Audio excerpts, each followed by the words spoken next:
Linda had almost cancelled 3 times that morning. At 59, she'd convinced herself that blind dates were for other people who still believed in fresh starts and serendipity. But her best friend Carla had been relentless, insisting that this widowed man named Daniel was perfect for her. Against her better judgment, Linda finally agreed.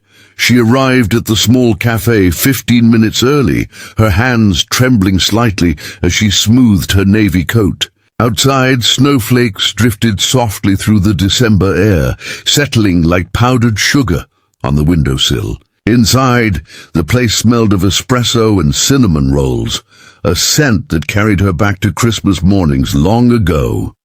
Daniel arrived exactly on time. He was handsome in a quiet, unassuming way, tall, with warm brown eyes, and that air of calm that comes from surviving real heartbreak.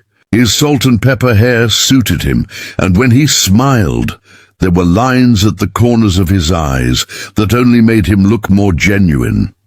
They shook hands awkwardly and sat down. The first few minutes were painfully polite, both of them tiptoeing through small talk. Linda's responses were clipped.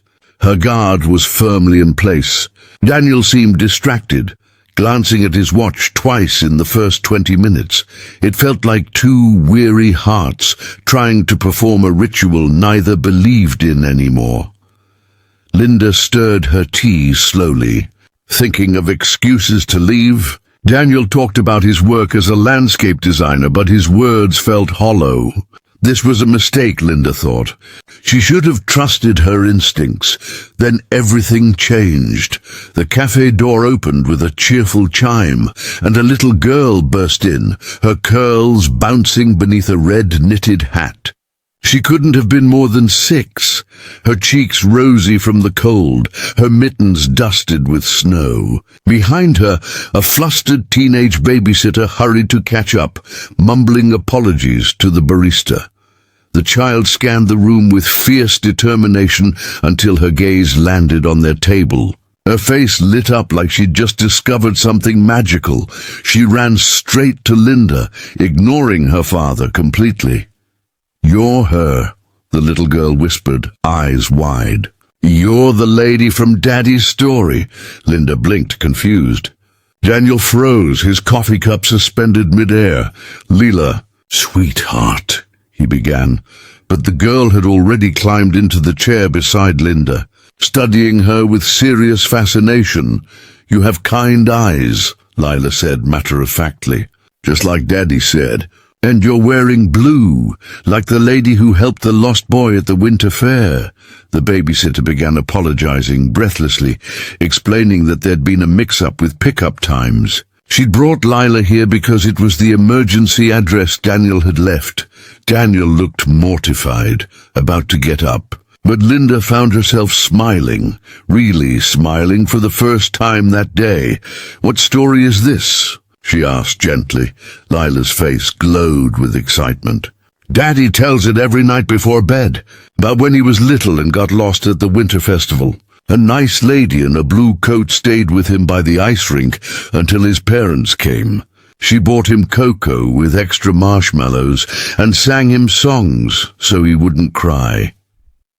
Linda's breath caught. Her pulse quickened. "She had a red scarf," Lila continued, pointing at the one draped over Linda's purse. "Just like that. Daddy says she told him snowflakes are angel wishes that help lost people find their way home." The cafe seemed to still around them. Linda's hands trembled, not from nerves now, but from recognition. She looked at Daniel closely, her voice barely above a whisper. "What year was that?" Daniel swallowed hard. "December 1975, the Winter Festival in Chicago, near the old skating rink." Linda closed her eyes. The memory rose like a wave, icy air, twinkling lights, a frightened little boy with tear-streaked cheeks, and a toy truck clutched in his small hand. "You had a red mitt on one hand and none on the other," she said softly. "You showed me your truck. You said his name was Max, and he was brave, but not brave enough to find his way home alone." Daniel's eyes filled with tears. "You stayed with me," he said hoarsely. "You missed your bus home.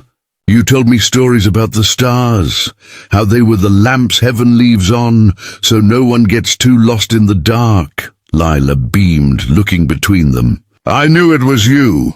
Daddy says that lady changed his life. He says she taught him how kindness makes people brave." Linda reached across the table, and Daniel took her hand. 40 years vanished like melting snow. His grip was warm and steady. "I never forgot you," he said quietly. "My parents tried to find you, but we never knew your name. Every year we went back to that rink, hoping we'd see you again. You were my angel that night. You made me believe the world could be kind." "I thought about you too," Linda admitted, her voice trembling. "Every Christmas. I used to wonder if you grew up happy, if you remembered." Lila rested her small hand over Linda's. "Daddy says you're never too old for angels or happy endings." Daniel laughed softly, wiping his eyes. "She got her heart from her mom. Emma was the same way, believed in little miracles." They sat there for hours as the afternoon dimmed into evening, talking and remembering. The babysitter, still sitting nearby, texted her mother that she was witnessing a real-life Christmas miracle.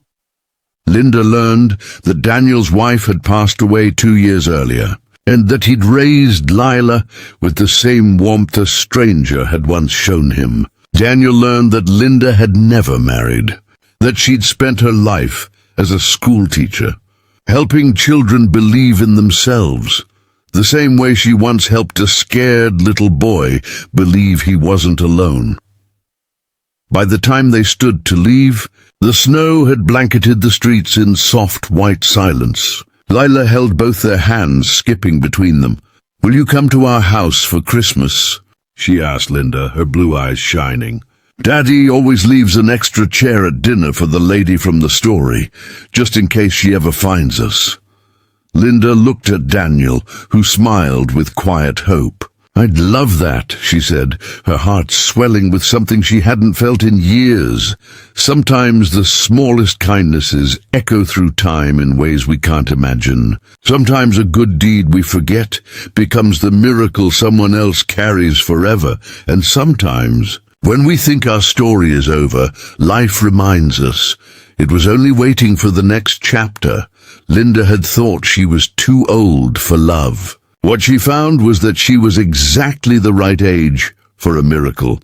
If this story touched your heart, please like, share, and subscribe. Tell us in the comments about a moment when kindness found its way back to you. Your story might be someone else's miracle.